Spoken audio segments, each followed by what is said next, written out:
Nicola Berti, Inter Milan bukan lagi lawan sepadan buat AC Milan. Mantan penggawa Inter Milan Nicola Berti meyakini, level Nerazzurri dengan AC Milan sekarang sudah berbeda, sehingga Rossoneri bakal sulit menang. Mantan bintang Inter Milan Nicola Berti menegaskan, klub kesayangannya ini bukan lagi lawan yang sepadan buat sang rival abadi AC Milan. Di matanya, Nerazzurri terlalu kuat bagi Rossoneri. Derby della Madonnina akan dihelat di San Siro Sabtu akhir pekan ini. Berti melihat, pasukan Simone Inzaghi di atas kertas bisa dengan mudah mengamankan 3 poin penting di pertandingan lanjutan Serie A Italia itu. Inter dan Milan saat ini menguasai tabel Serie A dengan keduanya menduduki posisi 2 teratas. Kedua tim terpisah jarak 4 poin dengan La Beniamata selaku pemuncak klasemen. Sejauh yang saya lihat, Milan tidak memiliki peluang untuk menang, ucap Berti kepada Gazzetta dello Sport. Trio barisan lini tengah Simone Inzaghi begitu sedap untuk ditonton, mereka terlihat seperti sudah bermain bersama seumur hidup mereka, ulas sang legenda. Mereka memiliki semacam intensitas dan harmoni. Saya ragu, Milan bisa mengendalikan perbandingannya. Inzaghi tidak memiliki ketakutan sama sekali, melawan Milan, jelas Berti. Stefano Pioli akan berusaha melumpuhkan Marcelo Brozovic dengan menempatkan pitbull seperti Frank Kessie pada dirinya. Namun, itu hanya akan membebaskan ruang bagi Nicola Barella dan Hakan Calhanoglu, urainya.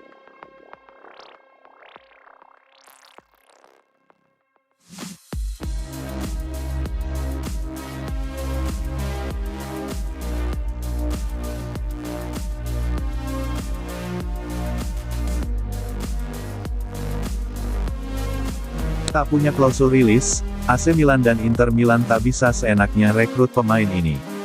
Demi menjauhkannya dari kejaran klub-klub yang lebih besar seperti Inter Milan dan AC Milan, pada Rabu tanggal 2 Februari tahun 2022, lalu Torino resmi memperpanjang kontrak Gleison Bremer. Il Toro memutuskan untuk mengaktifkan opsi perpanjangan 1 tahun dan sang bek Brasil pun bisa bertahan di Turin hingga Juni tahun 2024. Keinginan Torino untuk mempertahankan Bremer juga ditunjukkan dengan tidak adanya klausul rilis pada kontrak anyar tersebut. Hal ini membuat siapapun yang menginginkan jasanya tidak bisa menunjukkan kekuatan finansial jika memang punya. Jika ingin mendapatkan Bremer, maka klub peminat harus membuka negosiasi dengan Torino yang pastinya akan alot. Alih-alih membayarkan nominal tertentu yang mengizinkan mereka untuk bicara langsung pada sang pemain.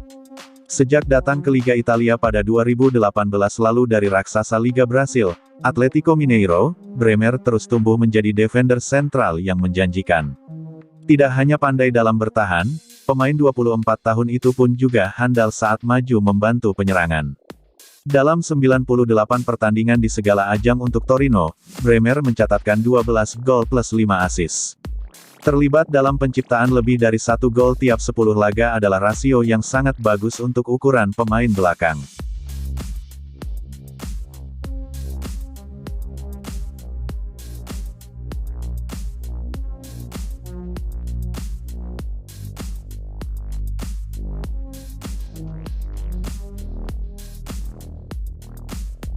Matteo Gabbia resmi perpanjang kontrak dengan hingga 2026. Milan secara resmi mengumumkan bahwa bek tengah Matteo Gabbia telah memperbarui kontraknya dengan klub hingga tanggal 30 Juni tahun 2026. Melalui pernyataan di situs resmi klub, AC Milan mengonfirmasi bahwa Gabbia telah memperpanjang kontraknya melampaui batas waktu sebelumnya yaitu 2024. Dia bergabung dengan Rossoneri pada usia 13 tahun dan melakukan debut tim pertamanya pada Agustus tahun 2017.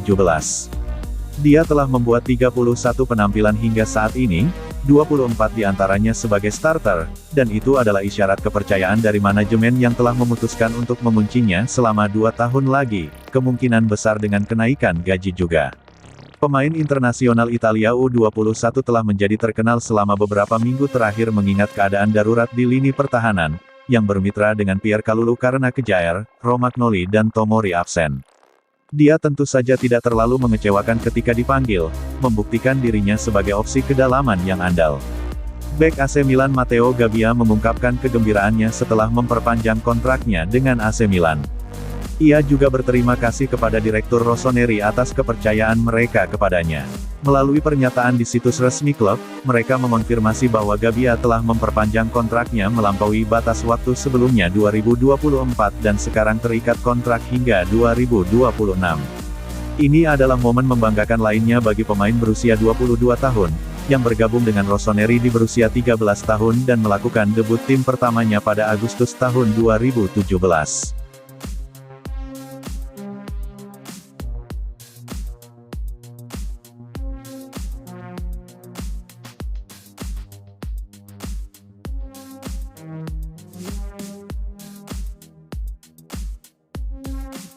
Terungkap, ternyata ini alasan mengapa AC Milan batal mengontrak Renato Sanches. AC Milan bisa mendapatkan Renato Sanches dari Lille seharga Rp329 miliar selama batas waktu transfer Januari tahun 2022 lalu, tapi ada masalah rumit terkait kesepakatan pribadi yang membuat transfer akhirnya dibatalkan. Laporan menyebutkan bahwa AC Milan mengajukan tawaran terlambat untuk Renato Sanches di batas waktu transfer tapi kemudian gagal menyelesaikannya karena tidak ada waktu untuk menyelesaikan persyaratan pribadi. Memang Rossoneri tengah memprioritaskan gelandang baru lantaran mereka bersiap kehilangan Frankesi secara bebas transfer ketika kontrak pemain internasional Pantai Gading itu akan berakhir pada tanggal 30 Juni tahun 2022 mendatang. Sayangnya bahwa kesepakatan transfer Renato Sanches gagal dan sekarang pakar transfer Sport Italia Rudy Galetti menjelaskan betapa rumit kesepakatan itu dan masih akan terjadi jika mereka ingin melakukan kesepakatan di musim panas. Laporan itu menyebutkan bahwa AC Milan pada dasarnya sudah menyetujui kesepakatan transfer senilai Rp329 miliar dengan pihak Lille untuk pemain berusia 24 tahun yang kontraknya akan berakhir pada musim panas 2023 mendatang. Masalah besarnya adalah bahwa agen Jorge Mendes menginginkan gaji senilai Rp99 miliar per musim bersih, ditambah komisi untuk dirinya sendiri yang nominalnya cukup besar untuk menengahi kesepakatan transfer tersebut.